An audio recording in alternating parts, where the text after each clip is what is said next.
Hello and welcome into another episode of Locked On Wolves. This is the post-game podcast for the Wolves' 8-point win over the San Antonio Spurs at Target Center on Wednesday night. Anthony Edwards made his return after missing the last two games with a hip injury. The Wolves were sluggish to start after having a few days off. We'll talk about what happened in the second half when Rudy Gobert just completely took over the game. The Wolves overcame some of Karl-Anthony Towns' struggles, turnover issues with strong performances from Mike Conley and Naz Reid. We'll break the whole thing down here on the show today. Welcome in. You are Locked On Wolves. You are Locked On Timberwolves, your daily Minnesota Timberwolves podcast. Part of the Locked On Podcast Network, your team every day.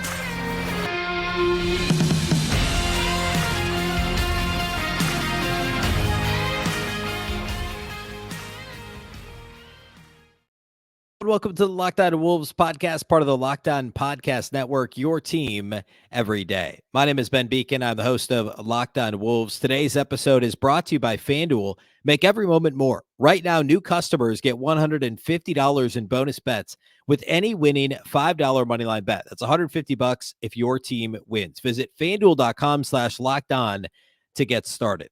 Happy Thursday, everybody. And it is a victory Thursday after a Wolves win again on Wednesday. Minnesota's fifth straight victory, albeit a bit rockier maybe than expected. But Anthony Edwards made his return. We'll talk about that. We'll talk about Rudy's strong second half. Plenty to get to from this one. A kind of a weird game, but we'll break the whole thing down. First off the top here, a big thank you for making Locked On Wolves your first listen every day. Of course, this show is free and available everywhere, including YouTube, as well as all of your favorite audio platforms. Wherever you like to listen to podcasts, you can find Locked On Wolves. You can also watch on the Locked On Sports Minnesota app on both Roku and Amazon Fire TV. More great local sports coverage 24/7, and it's free. Download the Locked On Sports Minnesota app today. Again, that's Roku and Amazon Fire TV. And you can follow the show on X at Locked On T-Wolves and also at Beecken with two B's, two E's, CKEN. Also, a quick shout out if you missed the postcast, we do that live on Locked On Sports Minnesota after every game. Tyler Metcalf of Katie Supis was with Luke Inman of Locked On Sports Minnesota over at the Locked On Sports Minnesota YouTube channel last night. Also, if you missed the live show, which is usually about 15-20 minutes right after the game, you can listen to the audio right here on this feed. So the episode before this one was the postcast those guys did right after the game on Wednesday night. All right. So setting the stage for this, the Wolves, of course, had the last 3 days off. They played Saturday, a late afternoon game in Charlotte. We're off Sunday, Monday, Tuesday. Ants hadn't played since last Tuesday, so 8 days ago. Now, San Antonio hadn't played since Friday, so they even had an extra day of rust versus what the Wolves came in with. Minnesota came in with a 4-game winning streak, and San Antonio came in with a 14-game losing streak. Hadn't won since like 3 games before they played the Wolves last. So if that feels like a long time ago, the Wolves' first in-season tournament game nearly a month ago, it's been like a month since the Spurs won, actually a little bit longer than that. So the Wolves were 12.5-point favorites when I did the show, I guess leading into the show on Wednesday. So once it was announced it was playing, perhaps that grew even more. I'm not really sure. It was 12.5 points at FanDuel. So the Wolves were big favorites in this one. My keys were basically be professional defensively, contest shots, control the defensive glass, and just be patient. For the most part, the Wolves did those things. There were some issues early defensively. And actually, it wasn't as much on the perimeter. The Spurs made some tough shots on the perimeter. It was really the point of attack defense that was bad early for the Wolves. It was like 20 of the Spurs' first 22 points, if I'm not mistaken, were in the paint. Now, Rudy got into foul trouble fairly early. Some of that happened with him on the floor. Some of it happened after he got into foul trouble. But the first half, the Wolves just weren't good on either side of the floor. They were up 3 at the end of the first quarter, but the Wolves got outscored in the second quarter 31-21. And we're down by 7 points at halftime to the, coming into the game, 3-16 Spurs who had lost 14 straight games. Now, it's obviously not the end of the world to be down 7 at halftime against another NBA team, right? That stuff happens. Going into the third quarter, though, it was imperative that the Wolves at least showed a little bit of effort defensively. Of course, Rudy was going to be on the floor. Yeah, the 3 fouls sat for a lot of the second quarter. So, everybody knew Rudy was going to be actually on the floor in the second half. And also, we talked about this actually at Wednesday's show. We covered it on the Minnesota basketball party on Wednesday too. The Timberwolves are the second best team in the entire league in terms of third quarter net rating. It's completely opposite of what they did last year. Remember how bad third quarters were for the Wolves last year? That's been a strong point for them this year. They were number 2 in the league coming in. The Spurs have the league's worst third quarter net rating in the entire league. Sure enough, the Wolves were a +7 in the third quarter, holding San Antonio to just 18 points total, and the Wolves scored 25. So they were +7 and finished the third quarter tie ball game, headed to the fourth. A lot of what went wrong in the first half got fixed in the third quarter, quite frankly. Offensive rebounds early for the Spurs, too many open shot attempts, too many multiple bites at the apple, as I said on the show Wednesday, which is what the Wolves couldn't allow. It happened early for San Antonio. They were shooting a lot of threes. San Antonio does shoot a lot of threes. That's obviously lends itself to more offensive rebounds and potentially more, second chance opportunities for the Spurs. The Wolves did a good job limiting that as the game went on. The Rudy foul trouble played into it. Also in the first half, Minnesota shot just 4 of 20 on three-point attempts in the first half.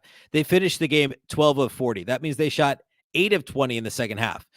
So quick math will tell you, in the first half, the Wolves shot 20% on three-point attempts. In the second half, they shot 40% on three-point attempts.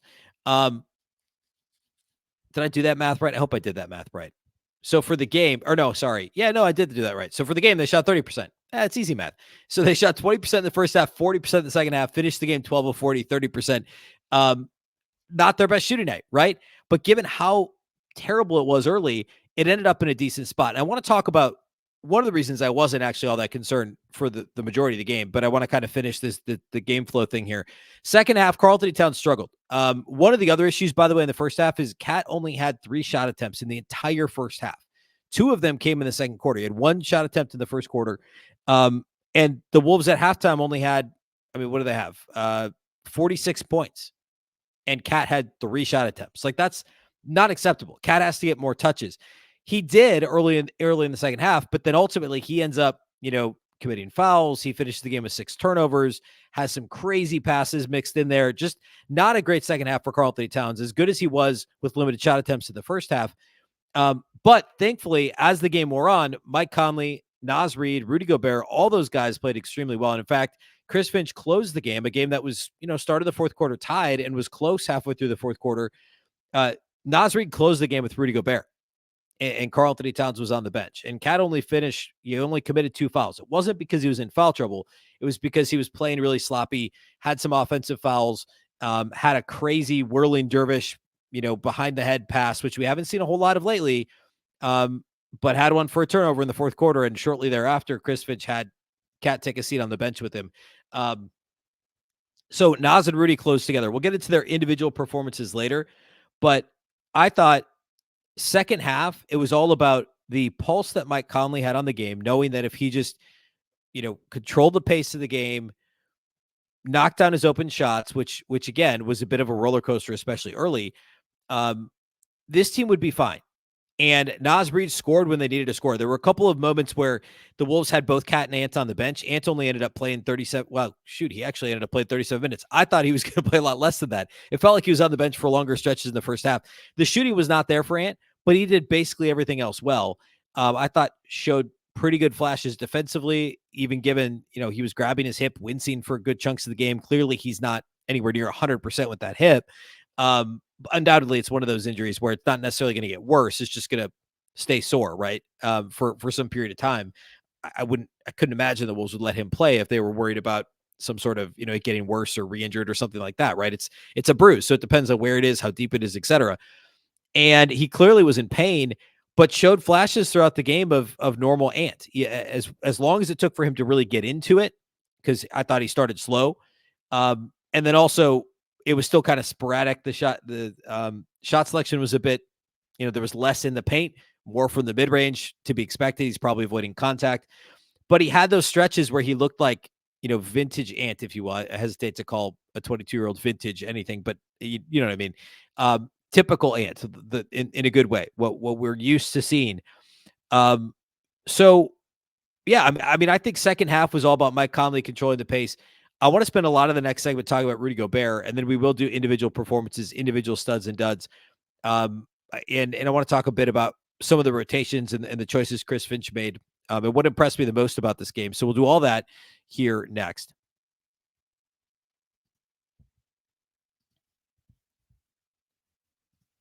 Today's episode of Locked On Wolves is brought to us by our title sponsors over at FanDuel. As the weather gets colder, the NFL offers stay hot on FanDuel. Right now, new customers get $150 in bonus bets with any winning $5 moneyline bet. That's $150 if your team wins. If you've been thinking about joining FanDuel, there's no better time to get in on the action. The app is so easy to use. There's a wide range of betting options that include spreads, player props, over-unders, and more. We talked on the show Wednesday. The Wolves were 12.5-point favorites to this one. Obviously, they didn't really get all that close to covering. In fact, I'm not actually sure that they led by more than 12 in this game at all.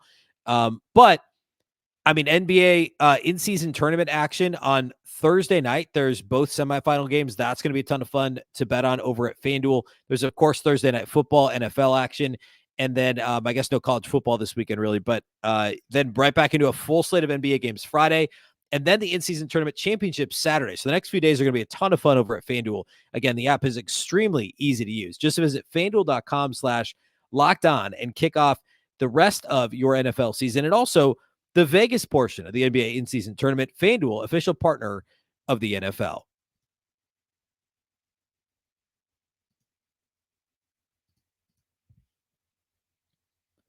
Locked On has launched the first ever national sports 24/7 streaming channel on YouTube. Locked On Sports Today is here for you 24/7, covering the top sports stories of the day with the local experts of Locked On, plus our national shows that cover every league. Go to Locked On Sports Today on YouTube and subscribe to the first ever national sports 24/7 streaming channel. All right. So we talked a little bit about the game flow, and I want to get into some overall takeaways, but let's talk about Rudy in the second half. Rudy was phenomenal, and Victor Wembanyama did not play his best game. He was much better the first time around against the Wolves back about a month ago. He finished with just 12 points on 13 shots. He did have 10 boards, only 1 assist to 2 turnovers. He never really found a rhythm. I thought Cat did a good job on Wemby early, as so did Wembanyama against Cat. I thought they neutralized each other pretty well early, and I thought Rudy late on both Wembanyama and also Zach Collins, who for whatever reason launched 20 shots in this game, shot the ball 4 more times than anyone else on the Spurs, and 7 more times than Wembanyama. And yet he was guarded by Rudy for stretches late. It just seemed completely asinine that the Spurs kept doing that. But Rudy, Cat, Naz, good defensively in this game, and Rudy controlled the second half. He really did. He finished with 20 rebounds in this game, only had 2 blocks, but there were at least 3 or 4 other shots that live, I thought maybe he'd gotten a piece of a shot or two that didn't end up counting as blocks. Like Rudy was contesting shots that well and that consistently in this game. And he just controlled the paint. Like I could say this on every single post-game pod, that guys were just completely deterred from even attempting shots in or around the paint because of Rudy Gobert's presence. And also just, he was everywhere. Like he was all over the floor in this game. And we've seen this going back to the Thunder game a week plus ago, contesting on the perimeter, recovering, still contesting shots in the paint. Just unbelievable mobility that we're seeing from Rudy Gobert for somebody that's on the other side of 30, right? All the concerns last year were, has he lost a step? Doesn't look like it this year. Like he's in shape. He's all over the floor. You might as well talk about it now. He also had 5 offensive rebounds in this game and made 7 of his 8 shot attempts from the field. He was a plus 31. And regular listeners know how much I loathe individual players, single game plus minus, because it is usually very noisy. And I'm not going to sit here and be like, oh, Conley was a plus 9, but Alexander Walker was only a plus 2. Like, who cares? That doesn't matter. But when it's this drastic, Rudy Gobert was a plus 31 in a game the Wolves won by just 8 points. Nobody else was greater than a plus 14, which, by the way, was Anthony Edwards. And the third best mark was Naz Reid at plus 10. But a plus 31, more than twice as good as the next best plus minus on the Timberwolves. That's crazy. By the way, Zach Collins also had a game worst, minus 17. Collins was a minus 17. Rudy was a plus 31. I think it tells the story here. Doesn't always, often doesn't. It does here. 16 and 20 for Rudy, a plus 31, 7 of 8 shooting. And again, controlled the paint on both ends of the floor, frankly, outside of the first part of the first quarter, this thing was the Rudy show in the paint. And as the game wore on, it just seemed like he became more and more and more dominant, and the Spurs became more concerned about trying to score in the paint. You look at, at the end of the game, the Spurs actually ended up with 8 more paint points. But again, 20 of that was like right away in the first quarter, like 20 of the first 22 points. The Wolves finally woke up. Minnesota did a better job not fouling as the game went on. Again, Rudy with those 3 early fouls, and he finished with just 3 fouls. He picked up 3 fouls in the first, 10, 12 minutes he played, not a single foul the rest of the game, and played really, really typically strong defense. I want to talk about some key takeaways here. Like, if you take a step back and look at this game, and I could have opened with this. I do occasionally, but this didn't feel super like dramatic. There wasn't like a narrative about this game, right? It was just another business-like win for the Wolves. The problems they had early, they corrected as the game went on. Even though it was uneven from Cat, it was uneven from Ant. It was fantastic from Rudy outside of the first few minutes of the game. And outside of the first quarter, I actually thought the Wolves offense was good. And I know that they didn't shoot the ball well. They only scored 102 points against a bad defensive team. They were 41% on field goals, 30% from 3, turned it over 14 times. Those numbers aren't good. The box score is pretty ugly for the Wolves offense. But I actually thought the ball movement was solid after the first quarter. The first quarter wasn't great. They generated a lot of really good looks. They were just 4 of 20 from 3 in the first quarter, or the first half, excuse me. Mike Conley missed how many open threes from the corner in the first half? Nickeil Alexander-Walker missed a bunch of early open threes. The ball movement for the game was mostly decent for the Wolves. They just missed a bunch of perimeter jumpers early in the game, and it threw everything off, and it frankly, it threw the box score off. They went on a stretch of the second half where they were making jumpers. I actually thought that the offense moved fairly well. There were just some moments where the ball got a bit sticky. There were some Ant moments that typically happens. They needed more Karl-Anthony Towns early, and I don't know that that's I'm not blaming Chris Finch for that. That's just a combination of Wemby was good early. The Wolves just weren't in a good flow. And then by the time Cat got involved offensively, suddenly he decided to be sloppy with the ball, offensive fouls, turnovers, bad passes. And then, Cat ended up on the bench. But then, like, Ant was we'll talk more about Ant's game here in a minute, but Ant did a pretty good job moving the basketball for the most part. So they needed a little more Cat early, a little more ball movement at times in the second half when it got a bit sticky. And the perimeter defense should have been better. But the offense got better as the game went on. The defense got better as the game went on. Rudy keyed that defense. Point of attack defense needs to improve a bit, as I mentioned. Perimeter defense overall, banged up Anthony Edwards, no Jaden McDaniels. Nickeil Alexander-Walker, again, I thought had a bit of an up and down game. It wasn't his best game. But like, it's hard for me to nitpick too much when you, and I get that the Spurs team is, has now lost 15 straight and they're 3-17. But you can't complain about an 8-point win in the NBA. And by the way, like, I mentioned this, the Wolves are a -8 in terms of points in the paint. Transition points, they were a -8. They lost the fast break points battle 17-9. Now the Spurs are they played one of the highest pace, I think 3rd in pace in the league. The Wolves are like 19th coming in. So that's something else I talked about on Wednesday previewing this matchup, is to not get sucked into just sloppy, fast basketball. They did a little bit at times. There was that surge that the Wolves had. What was it? Third quarter surge that the Wolves, like mid-third quarter, when they got up by I think they were up by 12 and it felt like they were going to run away with it. Spurs pushed right back and tied it by the end of the quarter. Things got a little sloppy there after that run. So, turnovers, not great. Like, given some of those things, the fact that they still ended up winning this thing by 8 is fairly impressive. Like, I can't get too upset about that. And also there was no it was not like there was one thing they've struggled with. Like, for instance, defending without fouling, not a major issue here. Transition defense, it hurt them a little, but it wasn't crazy. Offensive rebounds hurt them early. I already talked about that. Didn't really hurt them late. So this wasn't like, here are some major concerns, and they've, chickens have come to roost in this particular game against a bad team. This was just an all-around kind of sluggish performance early that turned into a solid win, ultimately.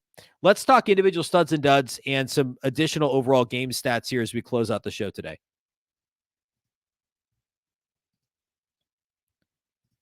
Today's episode of Locked On Wolves is brought to us by our friends over at Prize Picks. Prize Picks is the largest daily fantasy sports platform in North America. They are the easiest and most exciting way to play DFS. It's just you against the numbers. Instead of battling thousands of other players, including pros and sharks, you just pick more than or less than on 2 to 6 player stat projections and watch your winnings roll in.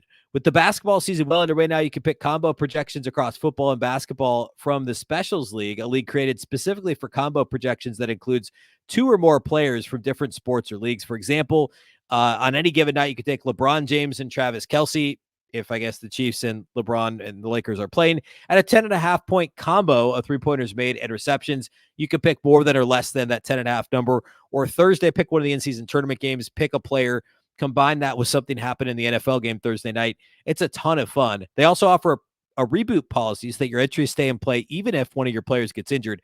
For football and basketball, if you have a player who exits in the first half and does not return in the second, that player is rebooted. Prize Picks is the only daily fantasy sports platform that has an injury insurance policy. Go to prizepicks.com/LockedOnNBA and use the code LockedOnNBA for a first deposit match up to $100. Again, prizepicks.com/LockedOnNBA. Use the code LockedOnNBA for a first deposit match up to $100. Prize Picks, daily fantasy sports made easy.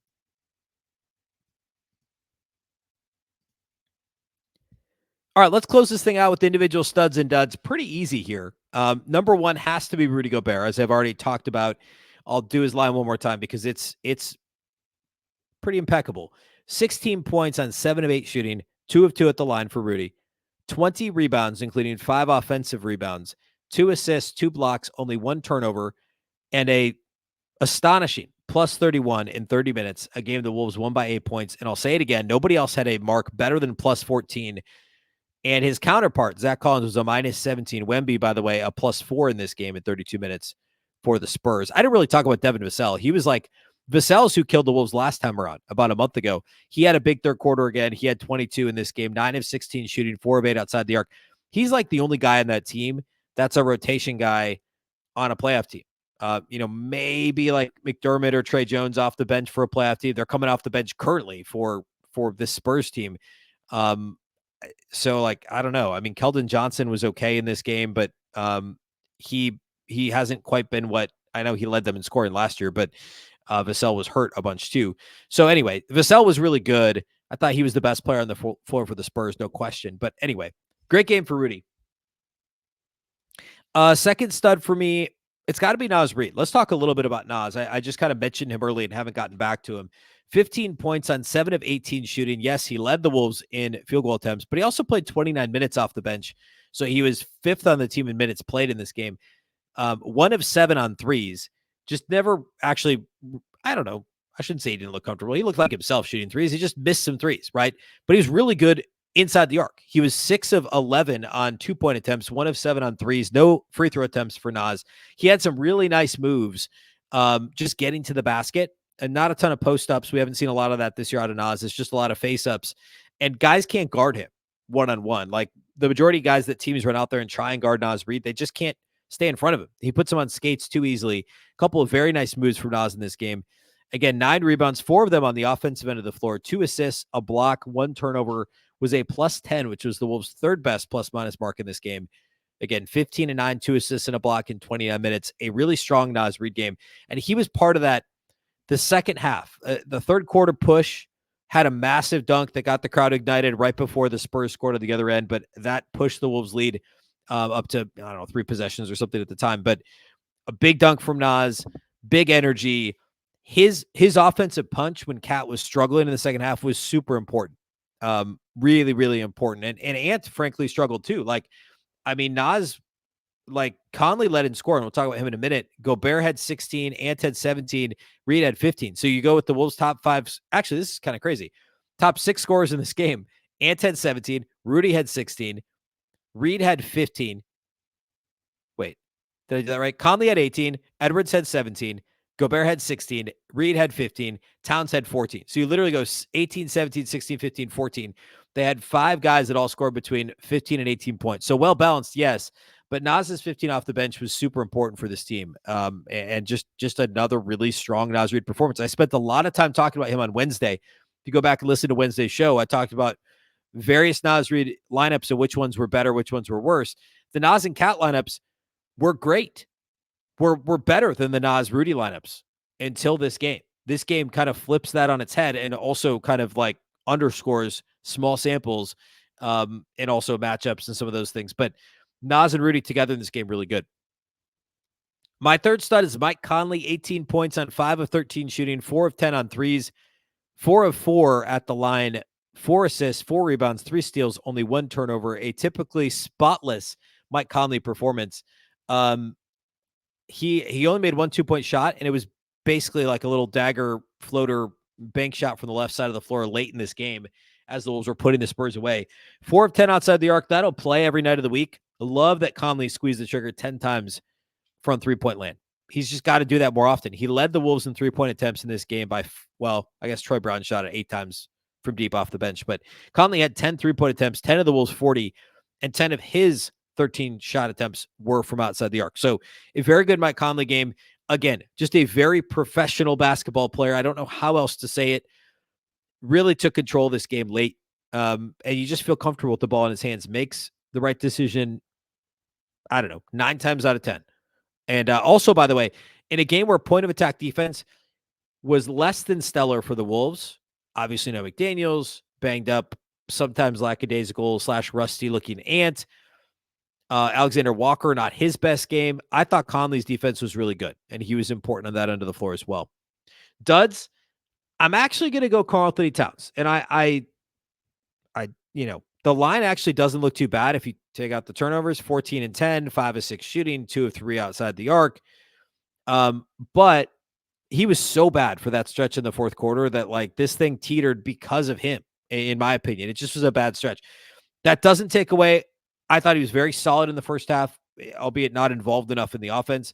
And I've talked glowingly about him over the past couple of weeks. This was just not a good performance for Karl-Anthony Towns. I didn't like how much of the frenetic stray voltage Cat we saw late in this game. I just didn't like that. That's why I have him as a dud. I'm also going to give one to Shake. It's the first time I've done 2 duds in a while. Shake Milton was not good defensively.